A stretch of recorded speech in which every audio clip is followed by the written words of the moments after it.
ಪ್ರಿಯ ವಿದ್ಯಾರ್ಥಿಗಳೇ, ಹಿಂದಿನ ತರಗತಿಯಲ್ಲಿ ನಾನು ರಾಮ ಮನೋಹರ ಲೋಹಿಯಾರವರ ಬದುಕಿಗೆ ಸಂಬಂಧಿಸಿದ ಲೋಹಿಯಾ ಅನ್ನುವಂಥ ಒಂದು ಜೀವನ ಚರಿತ್ರೆಯಿಂದ ಆಯ್ಕೆ ಮಾಡಿಕೊಂಡಿರುವ ಹಸನ್ ನಯೀಂ ಸುರಕೋಡ ಇವರು ಬರೆದಿರುವ ಭಾಗ್ಯವಂತ ಗಿಡ ಮುದ್ದಾದ ಎಲೆ ಅನ್ನುವಂಥ ಒಂದು ಪ್ರಬಂಧವನ್ನು ಕುರಿತು ಕೆಲವು ಮುಖ್ಯವಾದ ಮಾತುಗಳನ್ನ, ಮುಖ್ಯವಾದ ವಿಚಾರಗಳನ್ನ ನಿಮ್ಮ ಜೊತೆ ಹಂಚಿಕೊಂಡಿದ್ದೆ. ಅದನ್ನ ನಾವು ಇಲ್ಲಿ ಸಂಕ್ಷಿಪ್ತವಾಗಿ ನೆನಪಿಸಿಕೊಂಡು ಮುಂದಿನ ಪಾಠಕ್ಕೆ ಹೋಗೋದು ಸೂಕ್ತ ಅಂತ ಭಾವಿಸ್ತೀನಿ. ಆ ತರಗತಿಯಲ್ಲಿ ನಾನು ಜೀವನ ಚರಿತ್ರೆ ಅಂದ್ರೆ ಏನು, ಜೀವನ ಚರಿತ್ರೆಯನ್ನ ಯಾವ ಉದ್ದೇಶಕ್ಕಾಗಿ ಬರೀತಾರೆ, ಜೀವನ ಚರಿತ್ರೆಗೆ ಯಾವ ರೀತಿಯ ಒಂದು ಮಹತ್ವ ಇದೆ, ಸಮಾಜಕ್ಕೆ ಅದರಿಂದ ಆಗುವಂತಹ ಒಂದು ಲಾಭ ಏನು ಅನ್ನುವಂತಹ ಕೆಲವು ಮಾತುಗಳನ್ನು ನಾನು ಅಲ್ಲಿ ಪ್ರಸ್ತಾಪ ಮಾಡಿದೆ. ಅದರ ಜೊತೆಯಲ್ಲೇ ಹಸನ್ ನಯೀಂ ಸುರಕೋಡರವರ ಬದುಕು ಮತ್ತು ಬರಹವನ್ನು ಕುರಿತು ಕೂಡ ಕೆಲವು ಮಾತುಗಳನ್ನು ಹೇಳಿದೆ. ಹಾಗೆಯೇ ರಾಮ ಮನೋಹರ ಲೋಹಿಯಾರವರ ಬದುಕು ಮತ್ತು ವ್ಯಕ್ತಿತ್ವವನ್ನು ಕುರಿತು ಕೂಡ ಕೆಲವು ಮುಖ್ಯವಾದಂತಹ ಸಂಗತಿಗಳನ್ನು ಪ್ರಸ್ತಾಪ ಮಾಡಿದೆ. ಇಂದಿನ ತರಗತಿಯಲ್ಲಿ ನಾನು ರಾಮ ಮನೋಹರ ಲೋಹಿಯಾರವರ ಮೊದಲ 19 ವರ್ಷಗಳ ವಿದ್ಯಾಭ್ಯಾಸದ ಜೀವನದ ಅವಧಿ ಏನಿದೆ, ಅದು ಹೇಗೆ ಒಂದು ವಿಶಿಷ್ಟವಾದಂಥ ಒಂದು ಅವಧಿಯಾಗಿದೆ, ಯಾವೆಲ್ಲ ಒಂದು ಆಯಾಮಗಳನ್ನ, ಯಾವೆಲ್ಲ ಡೈಮೆನ್ಷನ್ಸ್ಗಳನ್ನ ಅದು ಒಳಗೊಂಡಿದೆ, ಅದರ ಒಂದು ಮಹತ್ವ ಏನು ಅಂತ ಅನ್ನೋದನ್ನ ಇಲ್ಲಿ ನಿಮ್ಮ ಜೊತೆ ಹಂಚಿಕೊಳ್ಳುವಂತ ಒಂದು ಪ್ರಯತ್ನವನ್ನ ಮಾಡ್ತೀನಿ. 1910ರಲ್ಲಿ ಜನಿಸಿದ ರಾಮ ಮನೋಹರ ಲೋಹಿಯಾರವರು 1929ರಲ್ಲಿ BA ಪದವಿಯನ್ನು ಅವರು ಪಡೆದರು. ಈ 19 ವರ್ಷಗಳಲ್ಲಿ ಅವರು ಕೇವಲ ಒಂದು BA ಪದವಿಯನ್ನಷ್ಟೇ ಪಡೆಯಲಿಲ್ಲ, ಅದಕ್ಕಿಂತ ಮೀರಿ ಅವರು ಬಹಳ ದೊಡ್ಡ ಜ್ಞಾನವನ್ನು ಪಡೆದ್ರು, ಬಹಳ ದೊಡ್ಡ ವ್ಯಕ್ತಿತ್ವವನ್ನು ಸಂಪಾದನೆ ಮಾಡಿಕೊಂಡ್ರು. ದೇಶ ಕಂಡಂತಹ ಒಬ್ಬ ಅಪರೂಪದ ವ್ಯಕ್ತಿಯಾಗಿ ಅವರು ರೂಪುಗೊಂಡ್ರು. ಆ ಎಲ್ಲ ಒಂದು ಸಂಗತಿಗಳು ಈ 19 ವರ್ಷದಲ್ಲಿ ಅವರಿಗೆ ಸಿಕ್ಕಂತ ಒಂದು ಪ್ರಭಾವ ಮತ್ತು ಸಂಪರ್ಕಗಳ ಫಲವಾಗಿ ಸಾಧ್ಯ ಆಯಿತು ಅಂತ ಅನ್ನೋದನ್ನ ಇಲ್ಲಿ ನಾನು ಮುಖ್ಯವಾಗಿ ನಿಮಗೆ ಮನನ ಮಾಡಿಕೊಡುವಂತಹ ಒಂದು ಪ್ರಯತ್ನವನ್ನು ಮಾಡ್ತೀನಿ. ನಾನು ಹಿಂದಿನ ತರಗತಿಯಲ್ಲೇ ಹೇಳಿದ್ದೆ, ರಾಮ ಮನೋಹರ ಲೋಹಿಯಾರವರ ದೃಷ್ಟಿಯಲ್ಲಿ ವಿದ್ಯಾಭ್ಯಾಸ ಅಂತ ಅಂದ್ರೆ ಅಂಕ ಗಳಿಸುವುದಾಗ್ಲಿ ಅಥವಾ ಪದವಿಗಳನ್ನು ಸಂಪಾದನೆ ಮಾಡುವುದಾಗ್ಲಿ ಅಲ್ವೇ ಅಲ್ಲ. ಜ್ಞಾನಾರ್ಜನೆ ಮತ್ತು ವ್ಯಕ್ತಿತ್ವದ ಸಮಗ್ರವಾದಂಥ ಬೆಳವಣಿಗೆ ವಿದ್ಯಾಭ್ಯಾಸದ ಮುಖ್ಯವಾದ ಗುರಿಯಾಗಬೇಕು. ಹಾಗಾಗದೆ ಹೋದ್ರೆ ಎಷ್ಟೇ ಪದವಿಗಳನ್ನ, ಎಷ್ಟೇ ಒಂದು ರ್ಯಾಂಕ್ಗಳನ್ನ, ಎಷ್ಟೇ ಒಂದು ಗೋಲ್ಡ್ ಮೆಡಲ್ಗಳನ್ನ ಪಡೆದರೂ ಕೂಡ, ಅಥವಾ ಯಾವುದೇ ರೀತಿಯ ಒಂದು ಉನ್ನತ ಸ್ಥಾನಮಾನವನ್ನು ನಾವು ಅಲಂಕರಿಸಿದ್ರು ಕೂಡ ಅದರಿಂದ ಯಾವ ಪ್ರಯೋಜನ ಆಗೋದಿಲ್ಲ. ವಿದ್ಯಾಭ್ಯಾಸದಿಂದ ನಿಜವಾದ ಜ್ಞಾನ ಮತ್ತು ನಿಜವಾದಂಥ ವ್ಯಕ್ತಿತ್ವ ಸಮಗ್ರವಾಗಿ ಬೆಳಿಬೇಕು ಅನ್ನುವಂಥದ್ದು ಅವರ ಅಚಲವಾದಂಥ ನಂಬಿಕೆಯಾಗಿತ್ತು. ಇದು ಹೇಗೆ ಅವರ ಬದುಕಿನಲ್ಲಿ ಸಂಭವಿಸ್ತಾ ಹೋಯಿತು, ಹೇಗೆ ಇದು ಅವರಿಗೆ ಒದಗ್ತಾ ಹೋಯಿತು ಅಂತ ಅನ್ನೋದನ್ನ ಇಂದಿನ ತರಗತಿಯಲ್ಲಿ ನಾನು ನಿಮಗೆ ಅರ್ಥ ಮಾಡಿಕೊಡುವಂತಹ, ತಿಳಿಸ್ಕೊಡುವಂತಹ ಪ್ರಯತ್ನವನ್ನ ಮಾಡ್ತೀನಿ. ರಾಮ ಮನೋಹರ ಲೋಹಿಯಾರವರು ಈ ಸಂದರ್ಭದಲ್ಲಿ ಅಂದ್ರೆ 1910ರಿಂದ 1929ರವರೆಗಿನ ವಿದ್ಯಾಭ್ಯಾಸವನ್ನ ಮಾಡ್ತಾ ಇದ್ದಂತಹ ಸಂದರ್ಭದಲ್ಲಿ ನಮ್ಮ ದೇಶ ಸ್ವಾತಂತ್ರ್ಯ ಹೋರಾಟದ ಹಲವು ಮುಖ್ಯವಾದಂಥ ಒಂದು ಚಳುವಳಿಗಳಲ್ಲಿ, ಮುಖ್ಯವಾದಂಥ ಒಂದು ಹೋರಾಟದ ವಿಧಾನದಲ್ಲಿ ಬ್ರಿಟಿಷರ ವಿರುದ್ಧ ತನ್ನ ಪ್ರಯತ್ನಗಳನ್ನು ನಡೆಸ್ತಾ ಇತ್ತು. ಅವುಗಳಲ್ಲೆಲ್ಲದರಲ್ಲೂ ಕೂಡ ಇವರು ಭಾಗವಹಿಸ್ತಾ ಹೋದ್ರು. ಅದೃಷ್ಟವಶಾತ್ ಅವರ ತಂದೆಯಾದಂತಹ ಹೀರಾಲಾಲ್ ಕೂಡ ನಿಜವಾದಂಥ ಒಬ್ಬ ದೇಶಭಕ್ತರಾಗಿದ್ರು. ಅವತ್ತು ಸ್ವಾತಂತ್ರ್ಯ ಹೋರಾಟವನ್ನ ಅದ್ಭುತವಾದ ರೀತಿಯಲ್ಲಿ ಸಂಘಟಿಸುತ್ತಿದ್ದಂತಹ, ಆಯೋಜಿಸುತ್ತಿದ್ದಂತಹ ಕಾಂಗ್ರೆಸ್ ಪಕ್ಷದ ನಿಷ್ಠಾವಂತ ಕಾರ್ಯಕರ್ತರಾಗಿದ್ದರು. ಎಲ್ಲೆಲ್ಲಿ ಬಹಳ ಮುಖ್ಯವಾದಂತಹ ಸ್ವಾತಂತ್ರ್ಯ ಹೋರಾಟದ ಆಂದೋಲನಗಳು ನಡೀತಿತ್ತು, ಕಾರ್ಯಕ್ರಮಗಳು ನಡೀತಿತ್ತು, ಅಲ್ಲೆಲ್ಲ ಕೂಡ ತಮ್ಮ ಈ ಪುಟ್ಟ ಬಾಲಕನಾದ ರಾಮ ಮನೋಹರ ಲೋಹಿಯರ್ ಅವರನ್ನ ಹೀರಾಲಾಲ್ ಕರ್ಕೊಂಡು ಹೋಗ್ತಾ ಇದ್ರು. 8ನೇ ವಯಸ್ಸಿನಲ್ಲೇ ಲೋಹಿಯಾರ್ ಅವರನ್ನ ಹೀರಾಲಾಲ್ ಅಹಮದಾಬಾದ್ನಲ್ಲಿ ನಡೆದಂತಹ, ಅಂದ್ರೆ 1918ರಲ್ಲಿ ನಡೆದಂತಹ ಕಾಂಗ್ರೆಸ್ ಅಧಿವೇಶನಕ್ಕೆ ಕರ್ಕೊಂಡು ಹೋದರು.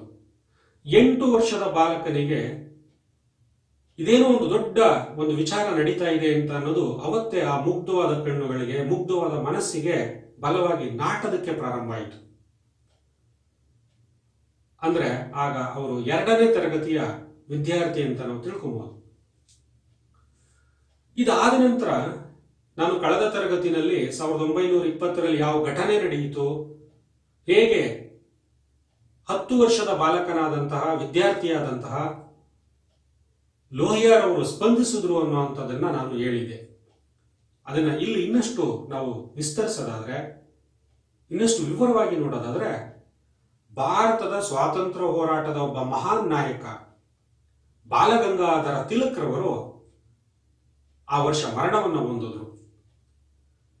ಇಡೀ ದೇಶಕ್ಕೆ ಒಂದು ಬರಸಿಡಲು ಎರಗದಾಗಾಯಿತು. ಮುಂಬೈನಲ್ಲಿ ಅವರು ಮರಣವನ್ನು ಹೊಂದಾಗ ಧಾರಾಕಾರವಾದ ಮಳೆ, ಜನಜೀವನ ಅಸ್ತವ್ಯಸ್ತಗೊಂಡಿತ್ತು.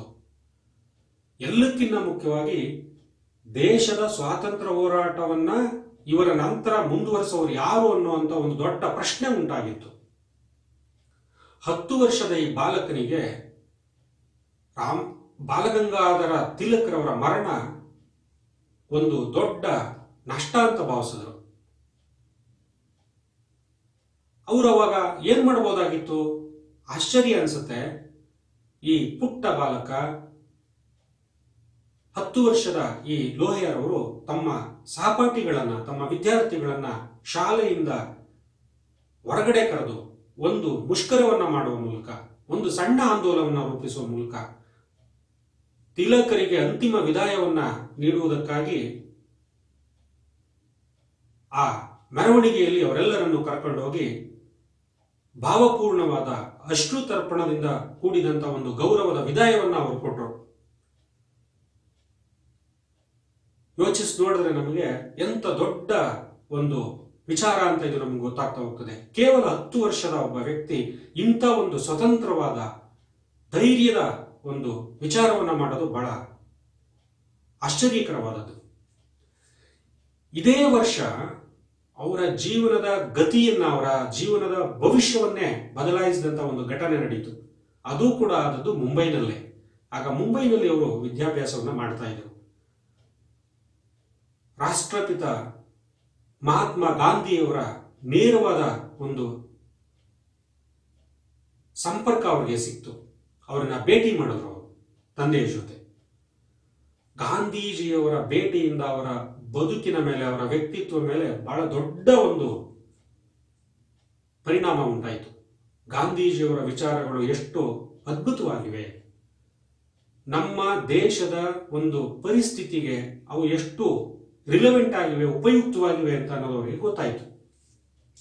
ಗಾಂಧೀಜಿಯವರು ಹೇಳ್ತಿದ್ದಂತಹ ಚರಕದಿಂದ ನೂಲನ್ನು ತೆಗೆಯುವಂಥದ್ದು, ಹೇಗೆ ನಮ್ಮ ಗ್ರಾಮೀಣ ಜನರ, ಬಡವರ ಒಂದು ಬದುಕಿಗೆ ಆರ್ಥಿಕ ಚೈತನ್ಯವನ್ನು ಕೊಡುತ್ತೆ ಅಂತ ಅನ್ನೋದು ಅವ್ರಿಗೆ ನಿಜವಾಗ್ಲೂ ಇದು ಅತ್ಯಂತ ಅಗತ್ಯವಾಗಿ ಆಗ್ಬೇಕಾಗಿರುವಂತ ಒಂದು, ವ್ಯಾಪಕವಾಗಿ ಆಗ್ಬೇಕಾಗಿರುವಂತ ಒಂದು ಆಂದೋಲನ ಅಂತ ಹೇಳಿ ಭಾವಿಸಿದ್ರು.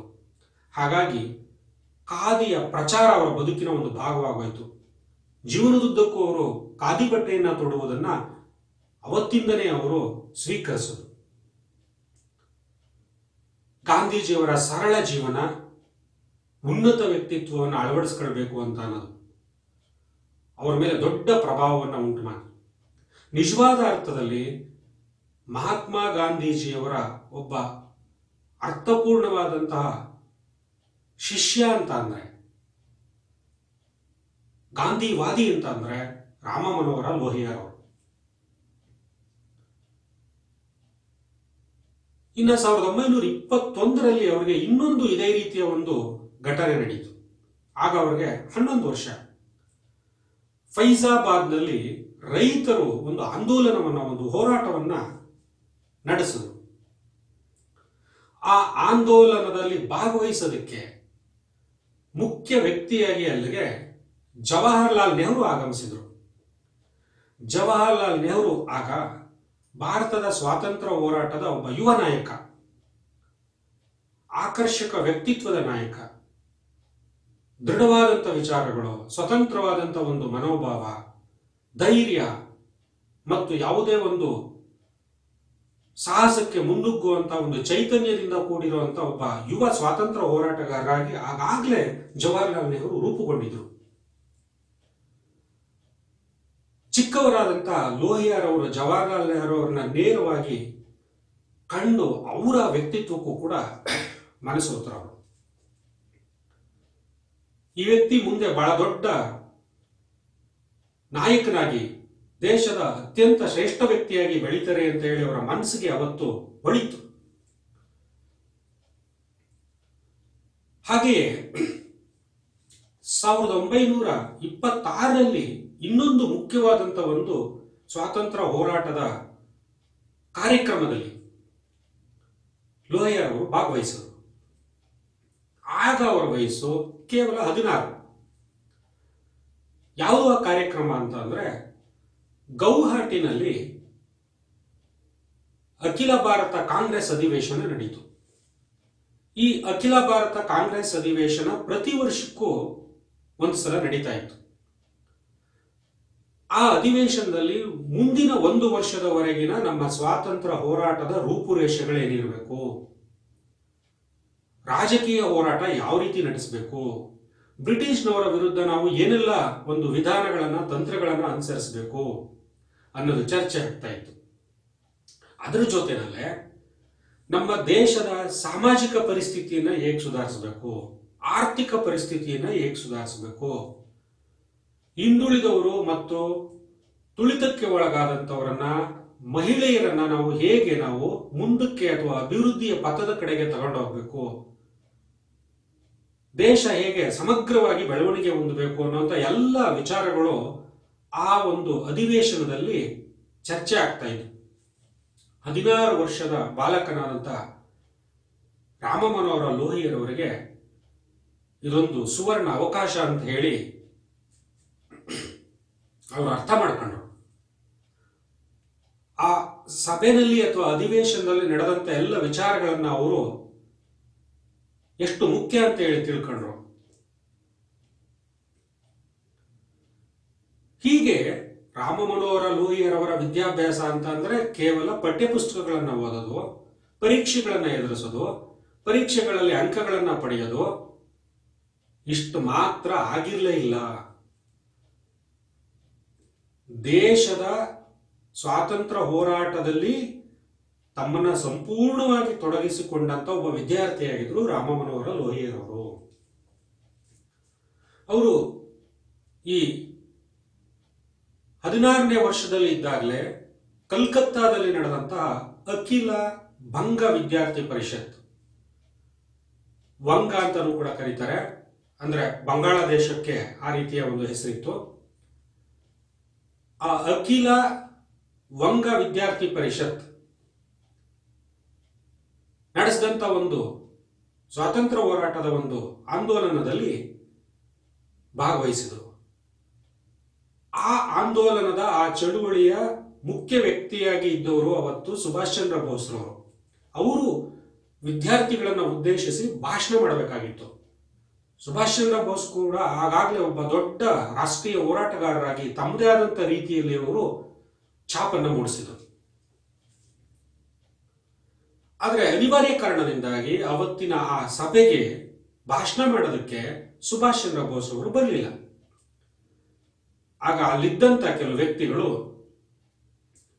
ಈ ಕಿರಿಯ ಬಾಲಕನಾದಂತಹ 16 ವರ್ಷದ ರಾಮ ಮನೋಹರ ಲೋಹಿಯಾರನ್ನ ಈ ಒಂದು ದೊಡ್ಡ ಸಭೆಯನ್ನ ಉದ್ದೇಶಿಸಿ ನಿನ್ನದೇ ವಿಚಾರಗಳನ್ನ ನೀನು ಮಂಡಿಸು,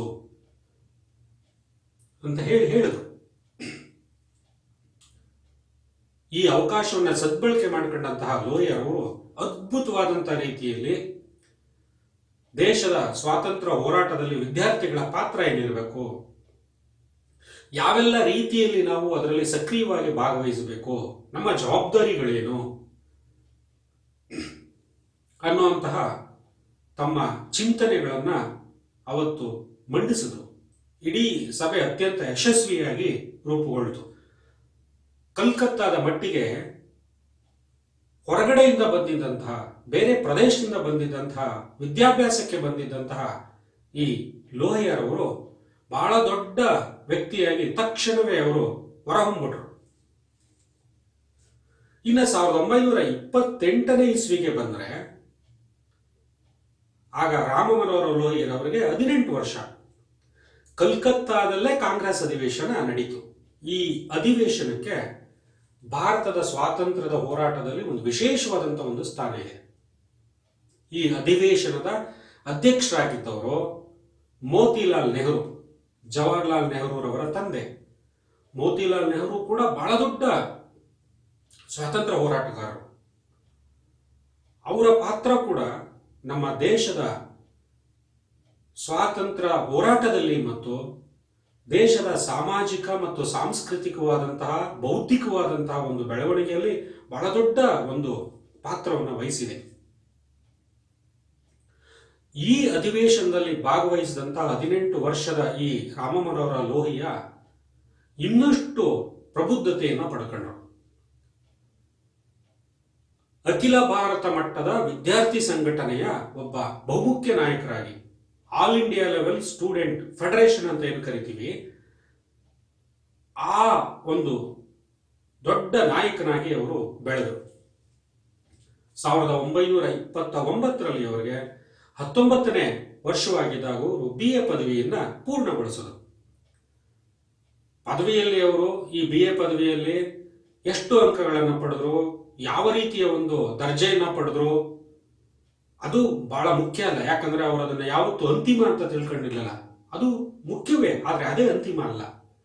ಅವರು ತಮ್ಮ ವಿದ್ಯಾಭ್ಯಾಸದ ಒಂದು ಸಂದರ್ಭದಲ್ಲಿ ಪುಸ್ತಕದಲ್ಲೇ ಮುಳುಗೋಗಿದ್ದಂತಹ ಕೆಲವು ಹುಡುಗರನ್ನ ಕುರಿತು ಅವರು ಹೇಳ್ತಿದ್ರು, ಇವರು ಮುಂದೆ ICS ಪರೀಕ್ಷೆ ಮಾಡಿ ದೇಶದ ಒಂದು ಕರ್ತವ್ಯವನ್ನ ನಿರ್ವಹಿಸ್ತಾರೆ, ಅವರು ಹಾಗೆ ಮಾಡಲಿ, ಆದರೆ ದೇಶವನ್ನ ಕಟ್ಟುವಂತಹ ದೊಡ್ಡ ವ್ಯಕ್ತಿಗಳಾಗಿ, ಇವ್ರಿಗಿಂತ ದೊಡ್ಡ ದಾರ್ಶನಿಕರಾಗಿ ನಾವು ಬೆಳಿಬೇಕು ಅಂತ ಹೇಳಿ ತಮ್ಮ ಸ್ನೇಹಿತರಿಗೆ ಹೇಳ್ತಾ ಇದ್ರು. ಇವರು ಅಧಿಕಾರಿಗಳಾಗ್ಬೋದು, ಕರ್ತವ್ಯವನ್ನು ನಿರ್ವಹಿಸಬಹುದು, ಆದರೆ ಚರಿತ್ರೆಯನ್ನ ನಿರ್ಮಾಣ ಮಾಡೋಕ್ಕಾಗಲ್ಲ. ದೇಶದ ಚರಿತ್ರೆಯನ್ನ ನಿರ್ಮಿಸುವ ಕೆಲಸದಲ್ಲಿ ನಾವು ತೊಡಗಿಸ್ಕೊಬೇಕು ಅಂತ ಒಂದು ಸ್ವಂತ ತಿಳುವಳಿಕೆ, ಸ್ವಂತ ವಿಚಾರಶಕ್ತಿ ಇದ್ದಂಥವರು ಆ ವಯಸ್ಸಿನಲ್ಲೇ ರಾಮಮನೋಹರ ಲೋಹಿಯ. ಈ 19 ವರ್ಷಗಳ ಈ ವಿದ್ಯಾಭ್ಯಾಸ ಮತ್ತು ಸ್ವಾತಂತ್ರ್ಯ ಹೋರಾಟ ಇವುಗಳ ಜೊತೆಯಲ್ಲೇ ರಾಮಮನೋಹರ ಲೋಹಿಯರ ವ್ಯಕ್ತಿತ್ವದ ಕಡೆಗೆ ನಾವು ಸೂಕ್ಷ್ಮವಾಗಿ ಗಮನಿಸಿದಾಗ ಅವರೊಬ್ಬ ಅದ್ಭುತವಾದ ದೇಶಪ್ರೇಮಿಯಾಗಿ ಕಂಡು ಬರ್ತಾರೆ. ಸ್ವತಂತ್ರ ವಿಚಾರಗಳನ್ನು ಒಳಗೊಂಡಿದ್ದಂತಹ ಒಬ್ಬ ಚಿಂತಕರಾಗಿ ನಮಗೆ ಕಂಡು ಬರ್ತಾರೆ. ಉತ್ತಮ ಭಾಷಣಕಾರರಾಗಿ ಕಂಡು ಬರ್ತಾರೆ. ಗಾಂಧಿವಾದಿಯಾಗಿ ಕಂಡು ಬರ್ತಾರೆ. ದೇಶದ ಆರ್ಥಿಕ ಬೆಳವಣಿಗೆಯಲ್ಲಿ ಈ ಖಾದಿಯ ಮಹತ್ವ ಏನು ಅಂತ ಅನ್ನೋದನ್ನ ಚೆನ್ನಾಗಿ ಅರ್ಥ ಮಾಡ್ಕೊಂಡಿದ್ದಂತಹ ಒಬ್ಬ ವ್ಯಕ್ತಿಯಾಗಿ ಕಂಡು ಬರ್ತಾರೆ. ಯಾವುದೇ ಬಗೆಯ ಅನ್ಯಾಯ ಮತ್ತು ದೌರ್ಜನ್ಯಗಳನ್ನ ಸಹಿಸ್ತಾ ಇರಲಿಲ್ಲ. ಅವರು ಒಬ್ಬ ಬಂಡಾಯಗಾರರಾಗಿದ್ರು. ಎಲ್ಲಕ್ಕಿಂತ ಮುಖ್ಯವಾಗಿ ಸರ್ವರ ಏಳಿಗೆಯಲ್ಲೂ ಸರ್ವರ ಹಿತವನ್ನು ಬಯಸುವಂತಹ ಒಬ್ಬ ಮಾನವತೆಯವಾದಿಯಾಗಿದ್ರು ಅಂತ ಅನ್ನೋದು ನಮಗೆ ಕಂಡುಬರ್ತಾ ಹೋಗ್ತದೆ. ಈ 2 ತರಗತಿಗಳಲ್ಲಿ ನಾವು ಈ ಒಂದು ಜೀವನ ಚರಿತ್ರೆಯ ಪ್ರಬಂಧವನ್ನ ಗಂಭೀರವಾಗಿ ಅರ್ಥ ಮಾಡ್ಕೊಂಡ್ರೆ ವಿದ್ಯಾಭ್ಯಾಸ ಅಂತ ಅನ್ನೋದು, ವಿದ್ಯಾರ್ಥಿ ಜೀವನ ಅಂತ ಅನ್ನೋದು ಎಷ್ಟು ಜವಾಬ್ದಾರಿಯಿಂದ ಕೂಡಿರಬೇಕು ಅಂತ ಅನ್ನೋದು, ಇದು ಎಲ್ಲ ಕಾಲಕ್ಕೂ ಇದೇ ರೀತಿಯ ಜವಾಬ್ದಾರಿಯನ್ನು ಒಳಗೊಂಡಿರಬೇಕು ಅಂತ ಅನ್ನೋದು ನಮ್ಗೆ ಗೊತ್ತಾಗ್ತಾ ಹೋಗ್ತದೆ. ಸೊ ಈ ಒಂದು ಪಾಠದ ಭಾಗವಾಗಿ ನಾವು ಯಾವೆಲ್ಲ ಒಂದು ಉದ್ದೇಶಗಳನ್ನ ನಾವು ಕಲಿತ್ವಿ, ಕಲಿಕೆಯ ಉದ್ದೇಶಗಳೇನು ಅಂತಂದ್ರೆ ಜೀವನ ಚರಿತ್ರೆಯ ಪ್ರಕಾರವನ್ನು ನಾವು ಸ್ಥೂಲ ಪರಿಚಯ ಮಾಡ್ಕೊಂಡ್ವಿ. ಲೋಹಿಯಾರ್ ಅವರ ಬಾಲ್ಯ ಜೀವನ ಮತ್ತು ವಿದ್ಯಾಭ್ಯಾಸದ ಜೀವನದ ವಿಶಿಷ್ಟತೆಯನ್ನು ಅರ್ಥ ಮಾಡ್ಕೊಂಡ್ವಿ. ಮತ್ತೆ ಲೋಹಿಯಾರ್ ಅವರ ವ್ಯಕ್ತಿತ್ವದ ಬಹುಮುಖವಾದಂತಹ ಒಂದು ಆಯಾಮಗಳನ್ನ ಅಥವಾ ಬಹುಮುಖವಾದಂತಹ ಒಂದು ನೆಲೆಗಳನ್ನ ನಾವು ತಿಳ್ಕೊಂಡ್ವಿ.